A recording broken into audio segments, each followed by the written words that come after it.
É errado falar com demônios? Bom, vou falar uma coisa para vocês. Primeiro, com quem que Jesus estava falando em Mateus capítulo 4? Você lembra com quem que Jesus estava falando em Mateus capítulo 4? Jesus estava falando com o diabo. A Bíblia Sagrada diz que quando Jesus desce do barco em uma ocasião, ele vai para a região de Gadara. Quando ele desce do barco, ele se depara com quem?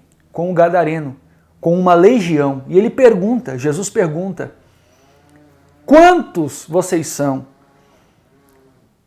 E os demônios respondem para Jesus, nós somos uma legião, porque somos muitos. Então observe que as pessoas criticam muito, fica entrevistando demônio. Não é qualquer um que pode entrevistar demônio, não é qualquer um que tem essa autoridade, tá? É muito sério isso. Revelação, as pessoas...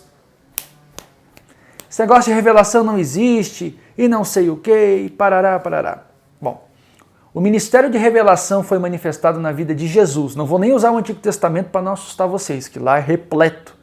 Antigo e Novo Testamento, na verdade, existe por questões didáticas e por questões, como eu costumo dizer, organizatórias da Bíblia. Não quer dizer que o Antigo seja menos importante do que o primeiro. Tanto é que Jesus ele cumpriu tudo o que estava no Antigo, mas nunca desmereceu as leis, nunca desmereceu a vontade de Deus. Cada período de tempo na Bíblia houve leis específicas, algumas para aquele período apenas e outras de estatuto perpétuo.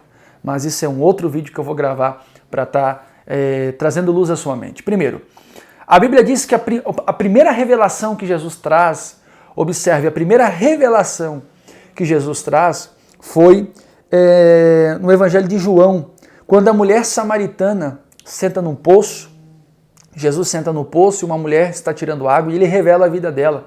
Uma mulher que tinha uma vida sentimental frustrada, ela tinha 5 casamentos, Jesus revela a vida dela, que ela tinha 5 casamentos e a pessoa que ela estava não era o marido dela.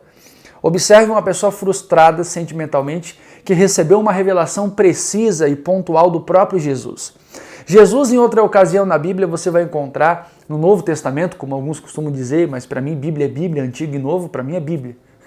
A Bíblia diz que Jesus, ele não confiava nos que estavam perto dele, porque ele bem sabia o que havia no pensamento e no coração dos homens. Havia uma revelação. Então, o ministério de revelação, ele é muito profundo. Ananias e Safira, quando foram levar uma oferta, dizendo que estavam levando toda a oferta, sendo que reteram parte daquela oferta, daquela herança que eles receberam, Ananias e Safira ficaram com inveja de Barnabé, que foi um homem que ajudava muito a obra de Deus no período inicial do cristianismo, na era cristã, a gente costuma dizer, em Atos dos Apóstolos.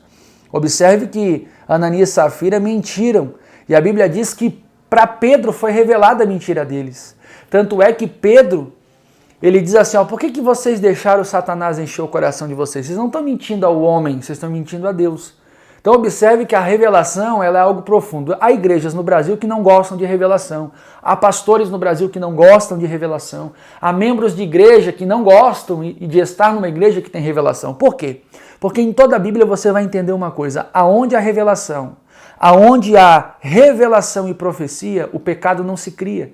Toda pessoa que tem medo de revelação, toda pessoa que tem medo de profecia, ela tem medo que seja revelado quem de fato ela é. Por isso que tem tanto pecado em cima do altar. É por isso que está cheio de gente dentro das igrejas pintando e bordando como lobos no meio das ovelhas. Por quê? Porque não tem profecia. Entendeu? Eu costumo dizer que existem alguns casais que têm medo de congregar aqui na nossa igreja. Por quê? Porque nós vamos revelar o oculto e o profundo, sem dó nem piedade, tá? Então tem gente que tem medo de revelação, tem gente que tem medo de profecia, tem gente que questiona conversar com o demônio na hora da libertação, mas Jesus fazia isso. Tem gente que fala e entra em questões que não sabe. Então eu deixo aqui esse vídeo, um breve videozinho, para estar explicando. Tem muita gente que tem dúvida, né? Mas falar com demônio é bíblico, é errado? Não, não é. Só que tem que ter unção, tá? Não vai tentar fazer isso sozinho, que você vai se dar mal. Eu já vi muita gente sofrer e tentando entrar em guerra espiritual sem ter preparo espiritual. Deus abençoe sua vida. Esse vídeo é para você, tá? Que tem perguntado.